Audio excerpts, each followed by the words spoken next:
महाराज जी, रामनगरी अध्याय में यहाँ पे श्री राम कथा कह रहे हैं, सैकड़ों भक्त उसको सुन रहे हैं, क्या कहेंगे, किस तरह से देख रहे हैं इसको? साथ ही साथ 500 वर्षों के बाद राम मंदिर अयोध्या में बना, इसको किस तरीके से देख रहे हैं? अयोध्या रामनगरी से प्रभु श्री राम को लेकर क्या संदेश आपका रहेगा? जय श्री राम, जय श्री राधे। हमारे सौभाग्य हैं जो अवध में आकर के श्री अयोध्या जी में सप्ताह श्रीमद् भागवत जी की कथा कहने का परम सौभाग्य प्राप्त हो रहा है। और हम लोगों की 500 वर्ष से जो तपस्या हमारे पूर्वजों ने की है उसका फल हमें अब मिला है। हम तो जब भी रामलला का स्मरण करते हैं तो आंखों से आंसू झलकते हैं। आज भी 22 जनवरी के दिन जो उत्सव मनाया गया था, उस उत्सव में तो रोना आया ही था, लेकिन आज भी हम जब स्मरण करते हैं तो हमें वही दिन याद आता है और वही कवरेज जो आप लोगों ने की थी वो सब नजरों में झूलता है। और बस ये समझ लीजिए कि धर्म की स्थापना हो गई, सनातन का झंडा गड़ गया है।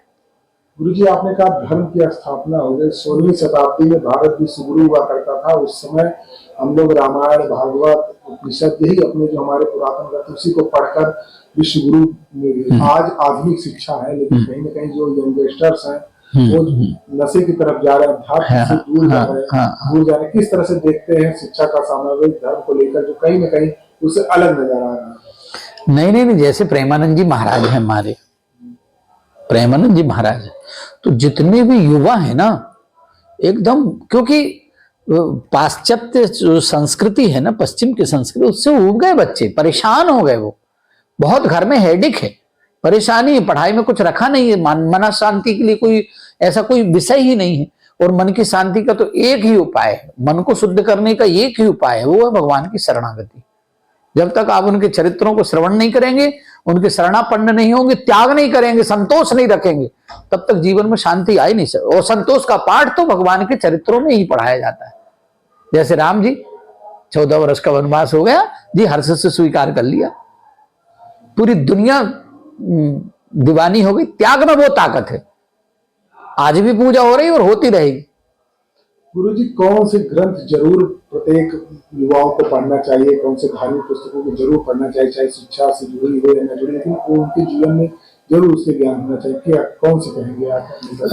भागवत जी का एकादश स्कंद अवश्य पढ़ना चाहिए। मोक्ष स्कंद है वो। हाँ, जो भागवत जी का एकादश स्कंद पढ़ेगा तो जीवन की सच्चाई को समझ जाएगा। यहां वहां उसको भटकने की जरूरत नहीं। और रामायण में उत्तरकांड पढ़े। हाँ, भागवत गीता को लेकर क्या कहना है? भगवत गीता तो फिर सारे है ये, उसी का तो बृहद रूप में वर्णन उत्तरकांड में और एकादश स्कंद। ये सूक्ष्म है, मतलब केवल तत्व की चर्चाएं हैं, लेकिन उसको डिटेल से समझाया एकादश स्कंद में, उत्तरकांड में समझाया है, तो उसको बढ़िया करना चाहिए। नशा भी लगातार युवाओं में भारी रूप से हावी हो रहा है, इसको लेकर क्या कहेंगे? कैसे लोग इसको छोड़ें या किस धार्मिक चीजों से जुड़े जिससे उनके अंदर नशा की प्रवृत्ति कम हो? हाँ, नशा की प्रवृत्ति से यदि आप दूर होना चाहते हैं तो सत्संग करो। आप पहुंचे हुए महापुरुषों का जैसा शास्त्र वैसा जीवन, ऐसे महापुरुषों का सानिध्य प्राप्त किया जाए। जो शास्त्र में लिखा है वो उनके जीवन में घटे, उनका व्यवहार, उनका चरित्र हो, ऐसे महापुरुषों को खोजिए, उनके चरणों में जाइए और भगवान की यदा कदा कहीं जहां भी कथा हो अवश्य आप श्रवण करिए। क्या संदेश देंगे राम की धरती से हमारे चैनल को और तमाम देशवासियों को? आपके चैनल को बहुत बहुत धन्यवाद। आप आए और भागवत जी की कथा का प्रचार के लिए आप और हमको जन जन तक पहुंचाने के लिए, उसके लिए बहुत बहुत धन्यवाद। और राम की नगरी तो मोक्षदायिनी है। यहाँ तो जो भी चार खानी जग जीव अपारा, अवध तजे तनु नहीं संसारा।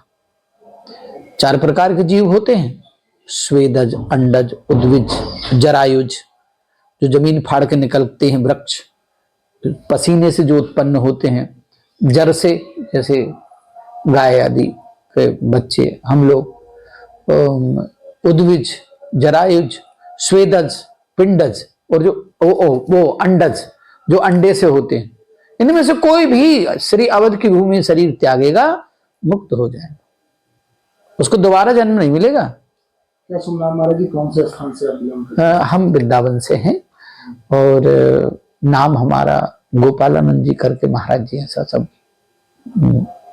बोलते हैं।